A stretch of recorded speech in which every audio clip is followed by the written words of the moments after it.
sommes dans la joie de vous retrouver, aimables téléspectateurs, enfants des dieux, chères confessions religieuses. Bonsoir, bienvenue dans Recevez la vie. Ici, c'est 100% Jésus. Du début à la fin, on parle que de Jésus-Christ. Nous, c'est la communauté Arche, source de vie, qui est dirigée par le couple évêque Israël Monga, qui ne manque jamais. Cet homme qui ne cesse jamais. Cet homme qui a toujours le temps de chercher qu'est-ce que le Seigneur dit par rapport à son peuple. Homme de Dieu, Fada, welcome. Merci maman, si welcome. Vous allez bien, papa? Nous allons à merveille. Waouh, waouh, waouh. Merveille. Alors, lorsqu'on vous voit, on s'est dit, on va bientôt manger encore une très bonne nourriture. Oui. La parole de Dieu. Une salutation, papa. Ceux-là qui nous suivent, bénis. Alléluia. Vous tous qui vous intéressez à cette émission. Oui, oui. Et nous croyons maintenant que vous serez encore rassasiés parce que le Seigneur va disposer encore beaucoup plus de moyens. Gloire au Seigneur. Après un temps avec les mamans, Oui.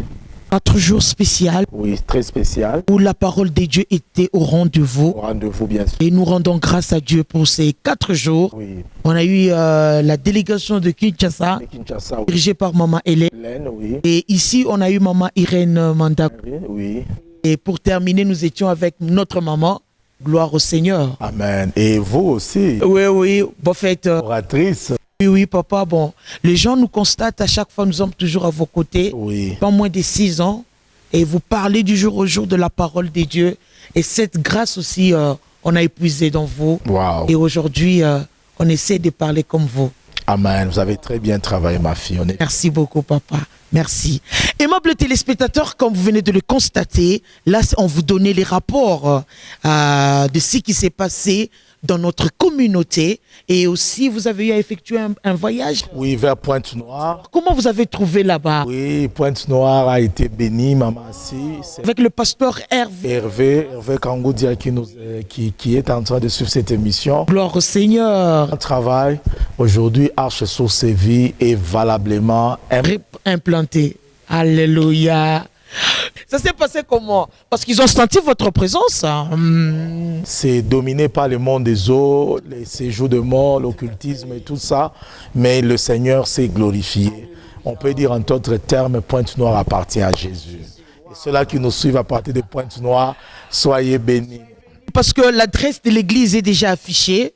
Vous pouvez appeler l'homme de Dieu, vous pouvez fréquenter notre église à Pointe-Noire. Vous ne serez jamais déçus parce que ici chez nous, la devise, c'est la crainte de l'Éternel. Homme de Dieu, qu'est-ce que le Seigneur vous a mis aujourd'hui à cœur? Maman, si aujourd'hui nous avons un thème spécial, notre thème c'est la vérité. Papa, vous pouvez répondre, ou bien peut-être vous avez oublié. Notre thème c'est la vérité. Papa, la vérité, vérité. Exactement. Vérité, vérité. Vérité, vérité. Na lingala tokolo ba polele polele. Polele, polele. Aïe, aïe, aïe. Mswahili banaita sema kweli. Kweli, kweli. Donc, thème la vérité. La vérité. Ce n'est pas les mystères, ce n'est pas la vérité sur Amalek, non, la vérité tout court. Mais c'est vaste. Oui, nous allons essayer d'aller dans tous les sens. Dans tous les sens. Alors, aimables téléspectateurs, je ne sais pas, est-ce que vous avez déjà votre stylo? Vous avez votre agenda et votre Bible? Et je vous souhaite bon appétit d'avance. Alors, homme de Dieu, la première question, pourquoi la vérité? Exactement. Maman, si nous voulions parler de la vérité, parce que nous avons constaté que la vérité commence à disparaître dans nos vies, dans la vie des chrétiens, dans la marche des chrétiens et surtout dans le corps de Christ, qui est pas le corps spirituel, mais le corps physique qui est l'église locale, l'église au Congo, de manière générale, dans le monde. Et le Seigneur m'a dit, pendant que je me réveillais, d'ailleurs c'est mon épouse qui parlait au téléphone, et j'ai entendu là évoquer un verset, et le verset, pendant que moi je dormais un peu, je faisais la grâce matinale, le Seigneur m'a dit, c'est ce que je veux que tu prêches.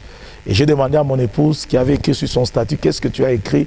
Et elle m'a donné ces versets. Et c'est là que Dieu a commencé à me dire, voilà ce que tu dois parler pendant ce temps. Je ne sais pas combien de temps nous allons parler de ça, mais nous voulons repositionner l'Église dans la pensée de Dieu. Est-ce que c'est important de parler sur la vérité? Exactement. Nous allons parler de la vérité dans tous les sens. C'est pourquoi j'aimerais rapidement prendre nos Bibles. Comme vous l'avez dit, ceux-là qui nous suivent, si vous êtes en famille, prenez vos Bibles. Nous voulons étudier la parole de Dieu. Nous ne voulons pas la prêcher, mais nous voulons l'étudier ensemble.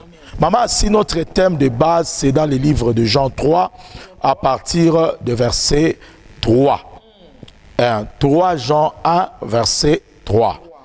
Et nous allons lire ensemble avec vous. Là, on nous projette par Lisette. Exactement. Nous allons lire à partir du deuxième verset pour mieux comprendre le verset 3.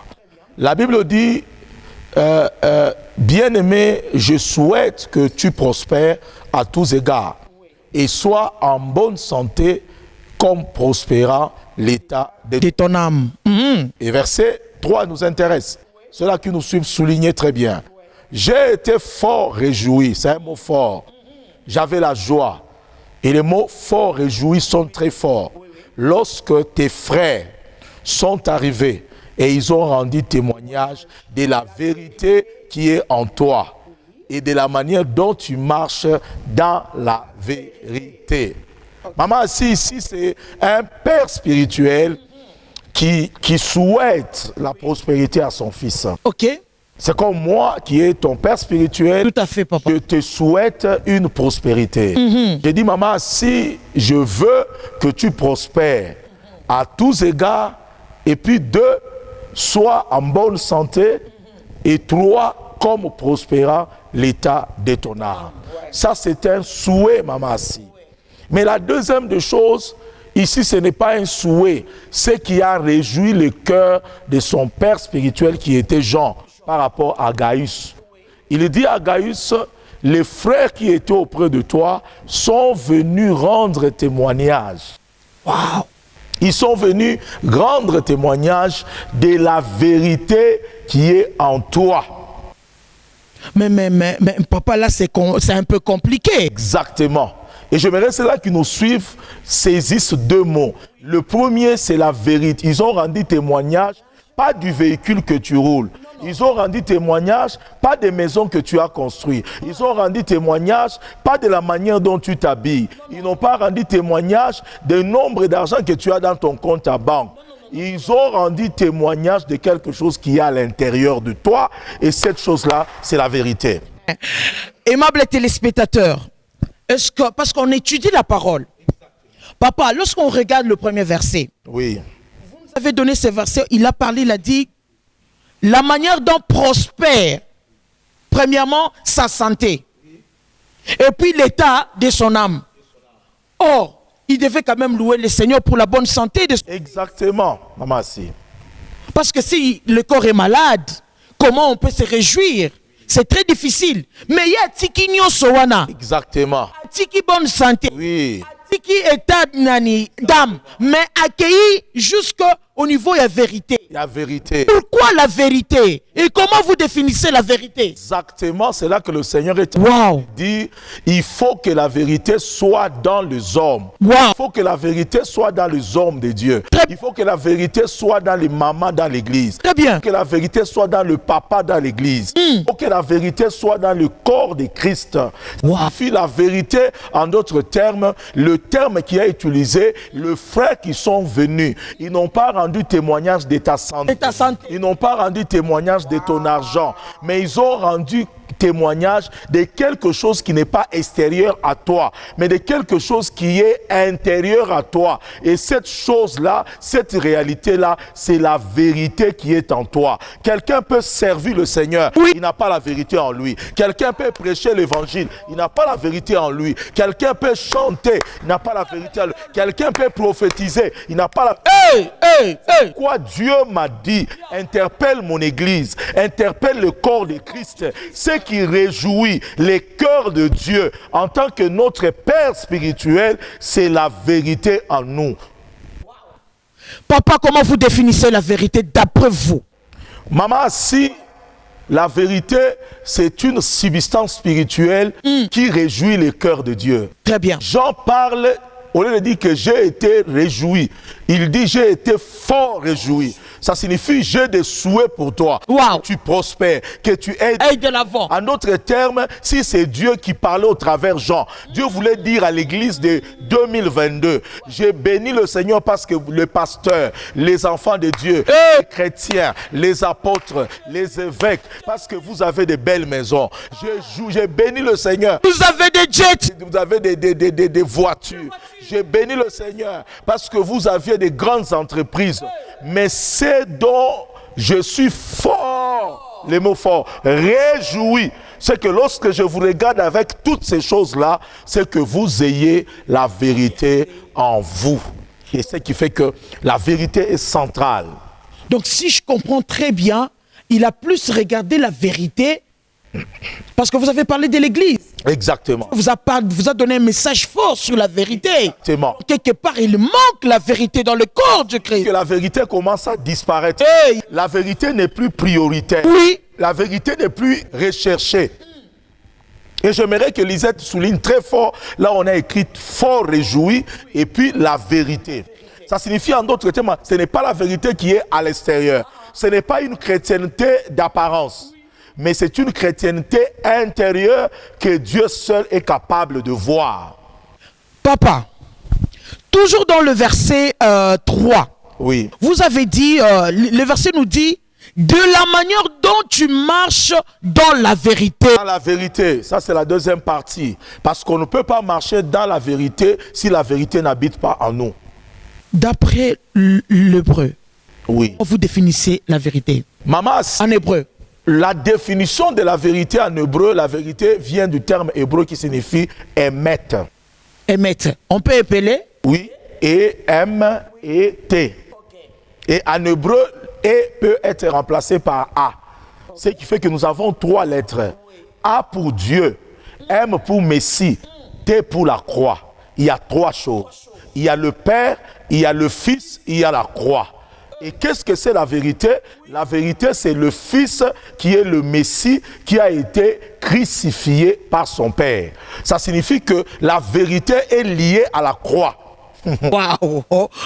En d'autres termes. En d'autres termes, Ouais. là où il n'y a pas la croix Hein? dans la vie d'une personne, il n'y aura pas la vérité. Jésus dit ceci. Oui, dit quoi? Si quelqu'un veut venir après moi, ça signifie qu'il soit vérité comme moi. Je mets la parenthèse. La Bible dit ceci. Parce que vous avez écouté la parole, vous êtes sanctifiés par la parole, car cette parole est la vérité. Ici, je vous montre d'abord que la parole égale la vérité. Ça signifie en d'autres termes, Jésus voulait dire ceci.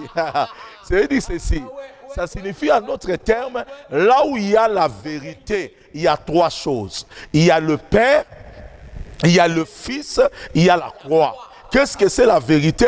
C'est le Fils de Dieu qui a été crucifié à la croix. Maintenant, Jésus dit ceci. Si vous voulez être la parole, qui est la vérité comme moi, comme Jésus est la vérité est la parole. Comme Jésus est la parole est la vérité. Était la parole. La parole était avec Dieu et la parole était Dieu. On peut encore dire, au commencement était la vérité était Dieu, la vérité était avec Dieu. Ça signifie en d'autres termes, pour être vérité, la première des choses, il faut renoncer à soi-même. 2, il faut prendre sa croix. Ça signifie en d'autres termes, maman assis, toute vie qui n'est pas passée par la croix n'est pas vérité. Donc, si je comprends très bien, la vérité, en d'autres termes, c'est une personne. La vérité est une personne et la vérité aussi est une qualité. Ça signifie en d'autres termes, je me réjouis de la vérité qui est en toi comme une qualité. Mais je me réjouis aussi parce que j'ai appris, tu marches avec la vérité. Or, ça signifie la deuxième vérité est une personnification. Ça signifie la première vérité, c'est Christ. En d'autres termes, lorsque tu marches avec quelqu'un, tu dois le ressembler. Ça signifie ma joie, c'est qu'en marchant avec Christ, tu finis par être vérité. Papa, donc si je comprends très bien, c'est vraiment très important, très nécessaire de parler de la vérité. Exactement, parce qu'on ne peut pas marcher avec Christ sans avoir la vérité en soi. On ne peut pas servir Dieu sans avoir la vérité en toi. Prêcher, c'est marcher avec Christ. Prophétiser, c'est marcher avec Christ. Évangéliser, c'est marcher avec Christ. Chanter, c'est marcher avec Christ. On ne peut pas servir Dieu si à l'intérieur, on n'a pas la vérité. Maman, si la Bible dit, Dieu prend plus plaisir à l'obéissance qu'au sacrifice. Servir Dieu, marcher avec Dieu, c'est un sacrifice. Mais si la vérité n'est pas en toi, la vérité n'est pas en moi, tout ce qu'on fait n'a pas de sens. Ce qui réjouit Dieu, c'est là qui m'entendent, écoutez-moi très bien, pendant ces temps de la fin, c'est que la vérité soit à nous et que nous marchons dans la vérité devant Dieu. Wow. Papa, parce que nous parlons de la vérité qui est en moi. Oui. Mais cette vérité-là, Oui. n'est pas bonne aussi à dire. Exactement, ça c'est une expression. Toute vérité n'est pas bonne à dire, c'est parce que à chaque fois que tu dis une vérité, la vérité peut t'amener même la mort. Jésus est mort à cause de la vérité. La vérité peut te séparer avec des vrais amis. La vérité peut faire à ce que les gens te rejettent. Les gens aiment être flattés. Tu comprends? Les gens aiment qu'on les flatte. Les gens aiment qu'on les vante. Lorsque tu dis à quelqu'un la vérité, tu aimes cette personne-là. Aimables téléspectateurs, on a besoin de vos questions. Mais papa, vous avez parlé de la vérité en soi. Alors, comment vivre cette vérité? Oui, en d'autres termes, je peux dire comment être vérité. Comment être vérité? Très bien. Pour marcher avec Christ qui est la vérité. Oui. Maman, si le secret se cache dans le mot utilisé, quelle est la signification? D'abord, la première signification de la vérité. La vérité vient du terme hébreu qui signifie émet. Deux, la vérité, c'est la parole de Dieu. Mais nous voulons prendre d'abord le sens hébraïque de ces mots-là. Parce que la Bible n'a pas été écrite en anglais, la Bible n'a pas été écrite en français, ça a été écrit en hébreu, l'Ancien Testament, et en araméen. Ça signifie en d'autres termes, si nous voulons parler de la vérité, nous avons trois lettres. La lettre A pour Dieu, la lettre M pour Christ et le Messie, et la lettre T pour la croix. Et j'ai mis le principe, tout ce qui est dans une personne qui n'est pas passé par la croix n'est pas vérité. Ça signifie en d'autres termes. Mais vous, ça doit passer par la croix. Ça doit être checké par la croix. Oui. Ça signifie en d'autres termes, qu'est-ce que c'est la croix? Quel est le rôle de la croix pour comprendre la vérité? La croix a été utilisée comme une technologie spirituelle pour détruire l'ancienne nature et pour permettre Dieu à construire une nouvelle nature. L'ancienne nature, c'est quoi? C'est la nature adamique. Adam a désobéi à Dieu et Adam a revêtu une nature de péché. C'est là que David dit dans Psaume 51, il dit « Ma mère m'a conçu dans le péché ». Ça signifie en d'autres termes, ma mère m'a conçu plutôt dans l'iniquité. Mais toi, tu veux que la vérité habite en moi. Et c'est une manière de se justifier devant Dieu. Seigneur, ne me condamne pas si je suis méchant. Ne me condamne pas si je prends la femme d'autrui. Ne me condamne pas si je tue son mari. Toi, tu veux que la vérité habite en moi. Mais mon problème à moi, c'est que ma mère qui m'a conçu dans l'iniquité. Nous continuons à parler. Ceux-là qui nous suivent, soyez bénis. Ce texte-là se trouve dans les livres de Psaume 51, verset 7. C'est David qui a fait le bilan. Dieu lui dit que tu as péché, tu es méchant. Il dit, Seigneur, toi tu veux que la vérité habite en moi. Ma propre mère qui m'a conçu dans l'iniquité. Et en étudiant ces mots, nous allons... Il accusait sa maman. Exactement. Mais qu'est-ce qui est arrivé à sa mère? Dans la lignée de Jésus, il y a Ruth, qui est la femme de Boaz, qui était une Moabite. Ok. Les Moabites sont les descendants de Moab. Et Moab est né du lien d'inceste entre un père et sa fille. Il y a les Ammonites et les Moab. De l'autre côté, David est de la tribu de Juda. Juda, qui est l'ancêtre de David, a eu des relations avec sa belle-fille. Ils ont mis au monde 2 enfants. Péretz est un autre. Ça signifie en d'autres termes, l'abomination ne pouvait quitter qu'après 9 ou 10 générations. Or, David n'est même pas de la 10e génération après Judas. Ce qui fait que David a compris que si mon grand-père Judas a eu les liens avec sa belle-fille, l'inceste, et dans ma lignée où je suis sorti, des Ruth avec Boaz, et de Boaz est sorti Isaïe, d'Isaïe est sorti David. Ça signifie en d'autres termes, David voulait dire en d'autres termes, ma chair que je porte ici est dans le sang que j'ai hérité, c'est le sang de l'impudicité, c'est le sang de l'inceste, c'est le sang d'idolâtrie. Donc la vérité n'est pas à moi par nature. Waouh! Waouh! Waouh! Non seulement que les gens ne disent pas la vérité, ils n'ont pas la nature de la vérité. Donc il y a la vérité, il y a aussi la nature de la vérité. Exactement, c'est la nature de la méchanceté qui produit les gens à dire le mensonge, à dire, c'est l'égoïsme dans leur chair. C'est l'impudicité dans leur chair qui les amène à tromper, à envier la femme d'autrui. La Bible dit, ne marchez pas selon la chair. Vous n'accomplirez pas les désirs de l'esprit. Car les œuvres de la chair sont manifestes. Ce sont les impudicités, les sectes, les divisions. Et c'est réel ce que je suis en train de dire. David a vu une nature où il n'y avait pas la vérité. Ça signifie que si déjà nous sommes nés pécheurs à cause d'Adam et Ève, Jésus qui est le dernier Adam ne pouvait que détruire la nature du mensonge, la nature de la méchanceté pour rebâtir une nouvelle nature. Et où est-ce qu'il a accompli cela? Il a accompli cela à la croix. C'est à la croix qu'il s'est déshabillé de l'ancien homme pour revêtir le nouveau homme. L'ancien homme n'est pas vérité parce qu'il a été corrompu par le serpent et c'est la nouvelle nature qui est vérité. C'est pourquoi dans la définition de la vérité qui est émette, il y a la présence de la croix, il y a la présence du Fils de Dieu qui doit être crucifié. Et toute personne dont la nature n'est pas passée par la croix, il n'est pas vérité. Il peut bien parler français, il peut avoir la plus belle beauté du monde, il peut bien mettre les accents en français. Il n'a pas la vérité en lui parce que, je vais dire en d'autres termes, c'est la croix qui nous rend véridique. Waouh! Panduku. Monsieur, comme on a chiqué, parce qu'il s'agit de la vérité. Je risque même de sauter sur le plateau parce que c'est la vérité. C'est la vérité, maman, si c'est la vérité.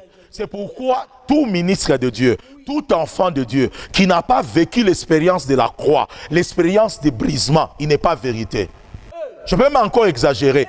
Toute puissance que nous utilisons dans le ministère, dans le service du ministère, qui n'est pas passée par la croix, n'est pas la véritable puissance. C'est une puissance mélangée. Mais papa, ça c'est fort. Exactement. Maman, si ne négligeons pas la force de la chair dans la vie d'un enfant de Dieu. Ce qui amène les scandales aujourd'hui, qui amène les combats aujourd'hui.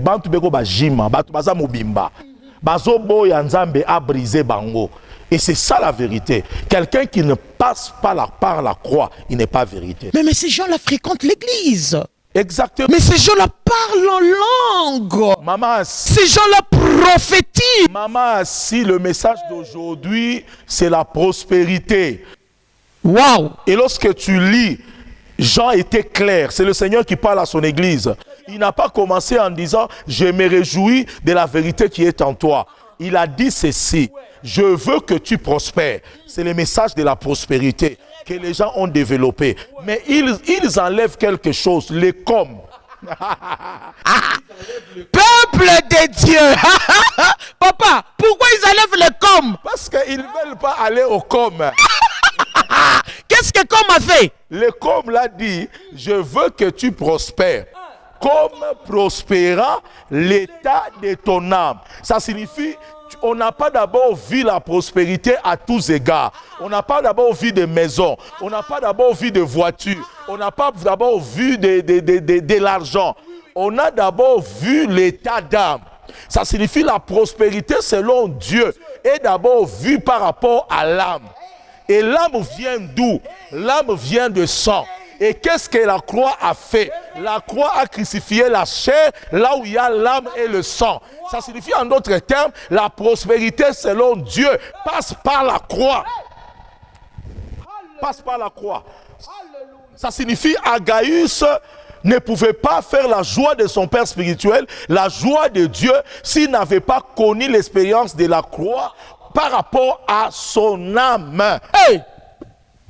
Papa, l'expérience de la croix. Exactement. Donc ça signifie en d'autres termes, les Écritures sont bien classées. Ça signifie que la vérité en lui et marcher avec la vérité n'a pas commencé au verset 3, mais ça a commencé au verset 2. C'est pourquoi je vous ai lu le verset 2. Prospérer, c'est bien. On veut que les hommes de Dieu prospèrent. On veut que l'église prospère. On veut que les anciens prospèrent. On veut que les diacres prospèrent. Mais cette prospérité doit être la conséquence de ces communs-là, comme leur âme. Moi, je croyais qu'il allait dire comme la maison que tu as construite. Exactement. Comme le montagne de l'argent que tu y as en banque. Mais comme l'âme. Maman, si il n'y a rien qui touche le cœur de Dieu que l'intériorité. Oui. La vie extérieure n'est que la conséquence de la vie intérieure. Et cette vie intérieure qui est la vérité, qui doit être à l'intérieur de nous, n'est obéit qu'à la croix. Ceux-là qui me suivent, soyez bénis. On a seulement n'obéit qu'à la croix. Ceux-là qui me suivent, soyez bénis. Je dis ceci, tout ce qui n'est pas passé par la croix dans ta vie n'est pas vérité. Aïe. Aïe. N'est pas vérité. Ce n'est pas n'importe qui passe par la croix. C'est pourquoi lorsque Jésus est monté à la croix, il a détruit l'ancienne nature. Et là, ceux-là qui nous suivent, je peux encore dire ceci. La prospérité de l'âme est liée à la croix. Lorsqu'on dit que l'âme de quelqu'un prospère, on ne l'évalue pas en fonction de ce que l'âme acquiert, de ce que l'âme accepte de perdre à cause de Dieu. Okay. Donc l'âme aussi est très importante. Mais l'homme est fait en trois parties. L'homme a l'esprit, l'homme a l'âme, l'homme a le corps. Maintenant, la Bible ne dit pas que je veux que tu prospères à tous égards, qu'on prospérera l'état de ton esprit. Oui. Et il dit que je veux que tu prospères, qu'on prospérera l'état de ton âme. Même pas du corps, entre l'esprit et l'âme, qu'est-ce qui est grand? C'est l'esprit.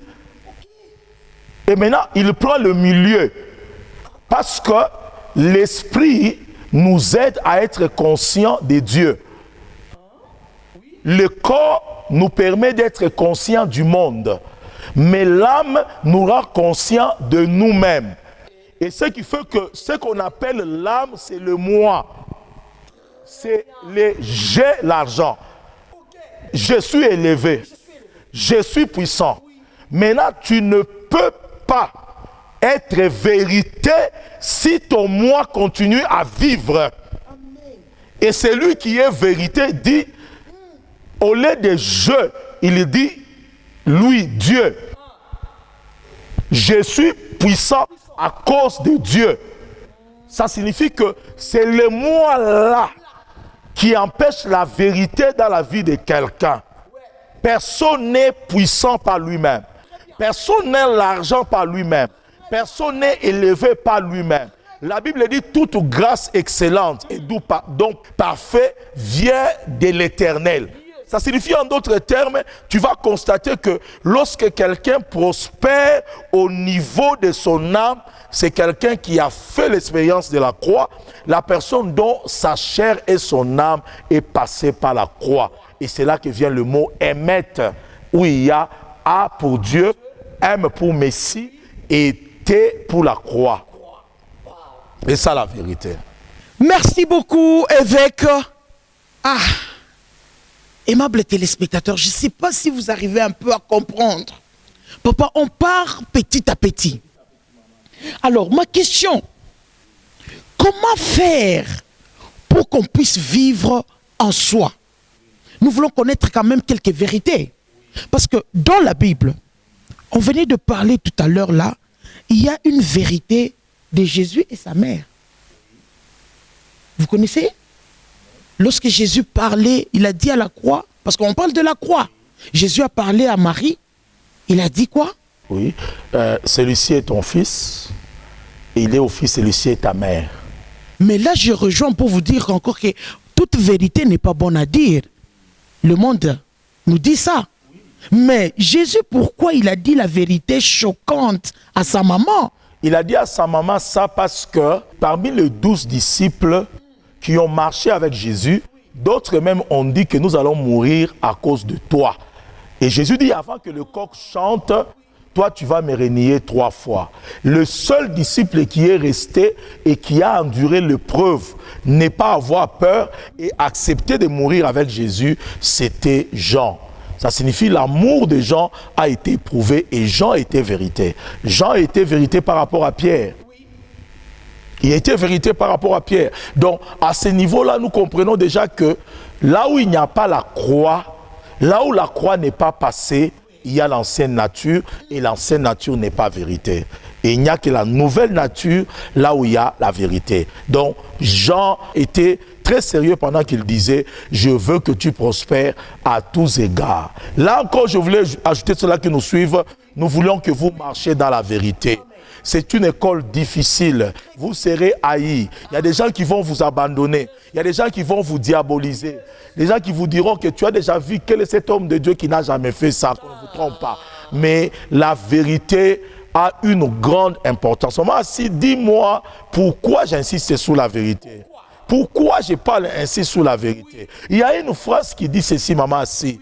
Nous connaîtrons la vérité. Vous connaîtrez la vérité et la vérité vous affranchira. Ça signifie l'importance. Voilà. L'importance de la vérité, c'est sa capacité d'affranchir quelqu'un. En d'autres termes. En d'autres termes, quelqu'un qui n'a pas la vérité en lui ne peut pas affranchir les autres. Ça signifie, s'il n'y a pas en moi la vérité, comment je peux affranchir mon église? Il y a des gens qui viennent à l'église, des impudiques, des menteurs, des voleurs. Si toi tu es voleur, comment tu peux affranchir un autre voleur? Tu ne peux pas délivrer quelqu'un là où tu n'as pas été délivré. Si tu as encore le mensonge dans ta bouche, tu ne pourras pas sauver un menteur. Ce qui fait que si la vérité est en toi et que tu prêches cette vérité-là, tu pourras affranchir les autres. Je veux dire en d'autres termes, si on peut lire même ces textes-là, j'aimerais qu'on lise ça dans les livres de Timothée. C'est là qui nous suivent, soyez bénis. Pourquoi on doit dire la vérité? Parce que la vérité affranchit. Pourquoi la vérité dans l'église? Parce que la vérité affranchit. Maman, si le mot affranchi peut être remplacé aussi par le mot délivré. La vérité affranchit et puis la vérité délivre. Quelqu'un dit amen, très bien. 1 Timothée 3. 1 Timothée 3, nous allons lire, c'est là que nous suivons, soyez bénis. Soyez bénis. 1 Timothée 3, nous lisons à partir du verset 15. Je commence au verset 14. Ceux-là qui nous suivent, soyez bénis. Il est dit, je t'ai écrit ces choses. Quelles sont ces choses? Avec l'espérance d'aller bientôt vers vous. Mais afin que tu saches, si je tarde, comment il faut te conduire dans la maison de Dieu. Dans d'autres termes, comment te comporter dans la maison de Dieu, qui est l'église de Dieu vivant, la colonne et la pluie de la vérité. Ici, Paul dit à Timothée, je te dis ces choses dans l'espérance que je vais venir. Mais si tu vois que je tarde à venir, je t'écris ces choses parce que l'importance pour moi, c'est ton comportement dans l'église. C'est ton comportement dans ce qu'on appelle l'église de Dieu. Dans ta manière de conduire dans l'église, c'est pourquoi j'écris. Et puis il définit pourquoi tu dois te comporter d'une certaine manière à l'église. Il donne le sens d'une église. 1. L'église du Dieu vivant. Ça signifie que ce n'est pas l'église d'un Dieu mort. 2. C'est la colonne. 3. c'est l'appui de la vérité. Il s'arrête là. Ça signifie que le comportement de gens doivent être réglementés parce que là où vous servez, là où vous prêchez, c'est un lieu qui soutient la vérité. Très bien. Ça signifie en d'autres termes, si je mets la colonne, c'est comme ma Bible ici, je mets la colonne, mon cahier ici, je mets la colonne, cette colonne est là. S'il n'y a pas la colonne, il n'y aura pas moyen de soutenir quelque chose. Ce que le monde a besoin de voir, ce n'est pas la colonne. Ce que le monde a besoin de voir, c'est la vérité qui s'appuie sur la colonne. Ne montrez pas aux gens seulement la colonne, qui est l'église. Montrez aux gens la vérité. Ça signifie en d'autres termes, s'il n'y a pas de vérité, la colonne va soutenir quoi? Il n'y a pas d'église sans vérité. Alléluia. Alléluia. L'église n'a de sens que lorsqu'il y a la vérité. L'église joue le rôle de soutenir la vérité. Ça signifie, s'il dit que vous êtes chrétien, vous êtes pasteur, vous êtes de quel côté? Nous sommes du côté de la vérité. Wow. Et Jésus a dit à sa mère, Il a dit quoi? il est venu la chercher. Et Jésus, il répond à sa mère, il dit à sa mère, mes frères sont ceux-là qui écoutent la parole, ceux-là qui mettent ma parole en pratique. Pourquoi il doit parler comme ça à sa mère? Pourquoi il dit à sa mère, femme, pourquoi me cherches-tu? J'étais en train de faire le travail de mon père. Pourquoi il va appeler sa mère femme? Ça signifie, Jésus voulait dire que dans cette affaire ici, la chair et le sang ne peuvent pas m'influencer. Homme de Dieu, homme de Dieu. Mais c'est sa mère. Il voulait dire en d'autres termes, même si tu es de ma tribu, même si tu es mon frère de sang, dans cette affaire, je suis du côté de la vérité. Donc, c'est-à-dire nos frères du sang nous poussent aussi des fois à ne pas faire la vérité. Et lorsque Marie venait, elle voulait dire non, tu es mon fils, nous sommes maintenant venus, arrête un peu ce que tu es en train de faire, moi je suis arrivé. Il voulait dire que là où il y a la vérité, on s'en fout du lien de sang. Là où il y a la vérité, que tu sois mon frère, tu sois ma mère, tu sois mon oncle, je suis du côté de la vérité. Je ferai ce que dit la parole. Pourquoi seulement ce qui dit la parole? Même si tu es de ma tribu, je ferai que ce que dit la vérité. Ça signifie que ces postes ici, je ne te les donnerai pas parce que tu as les mêmes que sang que moi. Cette position, je ne te donnerai pas parce que tu es on vient d'un même village. Je te donnerai si tu as la compétence qu'il faut à ces postes-là. Oh, parce qu'on parle une même langue avec toi. Oh, parce qu'on a étudié ensemble. Mais la vérité, que celui qui mérite être là, c'est celui qui a étudié et qui a la compétence pour être là. Si tu es mon frère, tu as cette compétence-là, gloire à Dieu. Mais si tu ne l'as pas, je ne te mettrai pas là parce que tu es mon frère. Parce que la vérité dit que tu ne dois pas être là. Je suis du côté de la vérité. Mais c'est ça la vérité, maman. Avec la vérité. Mais quelle a été la réponse de Marie lorsque Jésus lui a répondu? Marie savait que Jésus, lorsqu'elle était enceinte, la grossesse ne venait pas de Joseph. L'ange a dit à Marie, tu es vierge, l'enfant qui sera en toi, ça sera un Dieu. Il n'y avait pas un lien de famille, il n'y avait pas un lien héréditaire, il n'y avait pas de réclamation. Jésus est né par la puissance du Saint-Esprit. Le Dieu qui était en train d'opérer le ministère n'avait rien de ce qui est lié au sang, lié aux tribus. Il était un Dieu. Et ce qui fait qu'il a fait comprendre à sa maman que ici ce n'est pas un problème de tribalisme. Ici ce n'est pas un problème je suis ton fils ou pas. Ici c'est un problème de la vérité. Et c'est pourquoi là où il y a la vérité, tu vas te faire des ennemis, même dans ta propre famille. Et même tes propres amis peuvent te rejeter. Mais heureusement, Marie avait compris. Elle avait compris. Parce que la chair, comme on peut dire en Swahili, qui a beau monde. Ah, Kimwili. Kimwili qui a sa kushima, ma samoya evi. Hein, c'est mon fils. Je dois le contrôler. Il est perdu. Où est-ce que tu étais? Tu risques de te détruire. Qui peut détruire un Dieu sur la terre? Est-ce qu'un Dieu peut ignorer? Mais Dieu opère plus qu'un GPS. Évêque, on a tout ce bintu bien goût. Mais toi, tu vois que Jésus peut se perdre. Un Dieu ne peut pas se perdre. C'est lui qui a créé la terre, il a créé les routes, il a créé les forêts. Il connaît le nord, le sud. C'est lui qui les a créés. Donc, à ce moment-là, on a sabu mungu boake. Et le fils poliment ramenait sa mère en disant, il y a des moments où je suis un enfant, au moment où j'opère comme un Dieu. Maintenant, c'est dans ces mots que ça a changé. Lorsqu'il dit maman, Marie comprend que l'enfant a besoin du lait. Mais lorsqu'il dit femme, il comprend que ici c'est un créateur qui me parle. Parce que même lorsque Marie portait Jésus, ce n'est pas Marie qui portait Jésus, mais c'est Jésus qui portait Marie. Même lorsque Jésus pleurait, ce n'était pas Marie qui portait Jésus, c'est Jésus qui portait Marie. La Bible dit il soutient toutes choses par sa parole puissante et inclut Marie. Et là, on nous signale de l'autre côté que les minutes peuvent aussi attendre, non? Maman, si je termine, il y a beaucoup à dire au niveau de la vérité. La vérité signifie émettre, et dans le mot vérité, il y a la lettre A, il y a la lettre M, il y a la lettre T. La lettre A, c'est la lettre de Dieu. La lettre M, c'est la lettre de l'eau, les maïm. La lettre T, c'est la lettre de la croix. Ça signifie c'est quelqu'un qui vient, un Dieu, qui doit passer par l'eau. L'eau, c'est l'épreuve. L'eau, c'est l'épreuve. La Bible dit comme Jonas était entré dans le ventre du poisson pendant 3 jours, le Fils de l'homme va entrer sous la terre pendant 3 jours. En d'autres termes, c'est le plus grand miracle. C'est le Fils de Dieu qui doit passer par une preuve pour terminer vers la croix. Je veux dire en d'autres termes encore, qu'est-ce que c'est la vérité? Lisette va nous projeter ça dans le livre de Jean. Jean, je crois, Jean 14.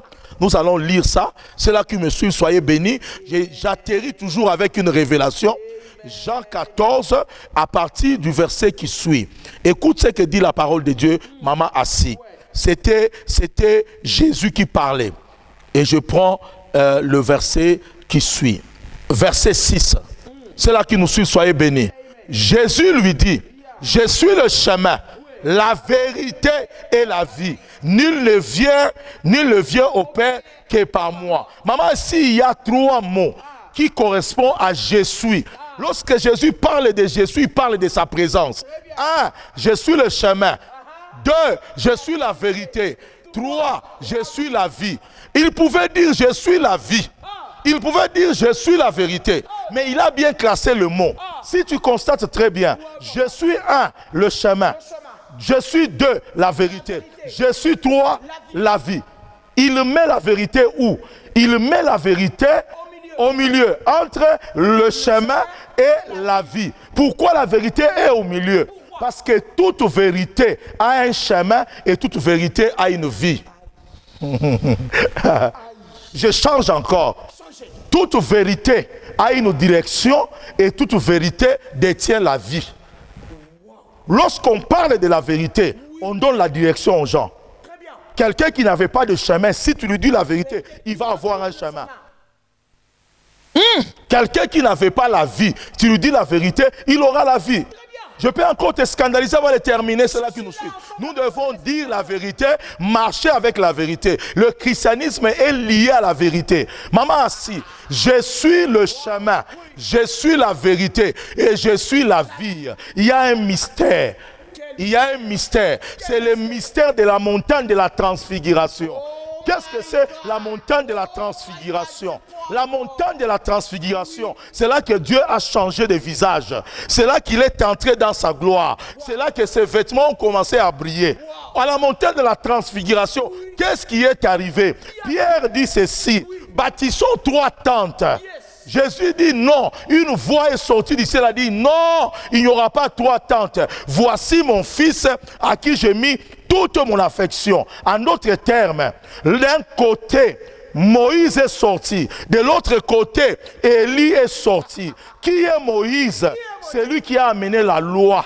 Qu'est-ce que c'est la loi? La loi dit, la Bible dit, mettez la loi en pratique, vous allez vivre par elle. Ça signifie la loi symbolise la vie que Dieu donne aux hommes. De l'autre côté, le chemin symbolise Élie, le prophétique. Le prophétique donne la direction et la loi donne la vie. Ça signifie en d'autres termes, c'est lui qui était au milieu était qui était Jésus. Ça signifie Jésus c'est qui? Jésus c'est la parole. Et la parole c'est quoi? C'est la vérité. Entre le chemin, la vie, entre Élie et Moïse, il y a quoi au milieu? Il y a la vérité. Je termine en disant, toute vérité est directive, toute vérité détient la vie. C'est pourquoi tout celui qui marche dans la vérité communique la vie. Tous ceux qui étaient morts, lorsque tu dis la vérité, la personne peut revenir sur les chemins. C'est pourquoi n'aimez pas les gens qui vous flattent. Parce que ceux-là qui vous disent la vérité vous épargnent de la mort. Ah, papa, là où vous parlez sur les gens qui nous disent la vérité, c'est compliqué. Oui, exactement. Aujourd'hui, les lots, vérité, mais la personne n'accepte pas. On me fait signe de l'autre côté que... Nous allons continuer, maman, assis. Papa, nous sommes au niveau de l'introduction. Exactement. Ceux-là qui nous suivent, le Seigneur nous a interpellés. Il veut voir la vérité en nous. Et cela réjouit grandement son cœur. La Bible dit, vous connaîtrez, nous connaîtrons la vérité. Et la vérité nous affranchira. Dans le nom puissant de Jésus, j'ai prié pour tes enfants. Il y a quelqu'un qui s'est rendu compte qu'il vit dans le mensonge, qui vit dans l'impudicité. Il y a quelqu'un qui s'est rendu compte, dans son ministère, il n'y a pas de vérité. Seigneur, pardonne et agis dans leur cœur. Car là où il y a la vérité, il y a la direction. Là où il y a la vérité, il y a la vie. Tous ceux-là qui étaient morts, Seigneur, qu'ils reviennent dans la vie. Au nom de Jésus, tous ceux-là qui étaient malades, qu'ils soient guéris dans le nom de Jésus. Tous ceux-là qui étaient bloqués, qu'ils soient affranchis par ta parole, parce que ta parole est la vérité, qu'ils soient affranchis dans le nom de Jésus. Seigneur, j'ai béni les familles, j'ai béni les hommes de Dieu, j'ai béni le serviteur et j'ai béni la vérité dans leur vie. Soyez bénis et nous disons Amen en acclamant le Seigneur. Waouh! Je suis dans la joie. Aimables téléspectateurs, enfants de Dieu, chers serviteurs de Dieu, les autorités partout dans le monde, soyons dans la joie. Parce que de telles prédications, hommes de Dieu, ne sont plus prêchées. Aujourd'hui, c'est la prospérité. Ce n'est pas ce qui est mauvais, mais la vérité, c'est autre chose. Là, nous sommes juste au niveau de l'introduction. L'introduction, maman, c'est émettre, signifie la croix. Mais vous venez de donner un exemple ici de Pierre qui a dit à Jésus, construisons même des tentes ici. 3 tentes. Oui, mais une parole est sortie en disant, il n'y aura pas de 3 tentes, il n'y a qu'un seul, qui est Jésus, qui est la vérité. Et la vérité est soutenue par Moïse, elle est soutenue aussi par Élie, qui est le symbolisme. Toute vérité est soutenue par la direction et la vie. Waouh! Waouh!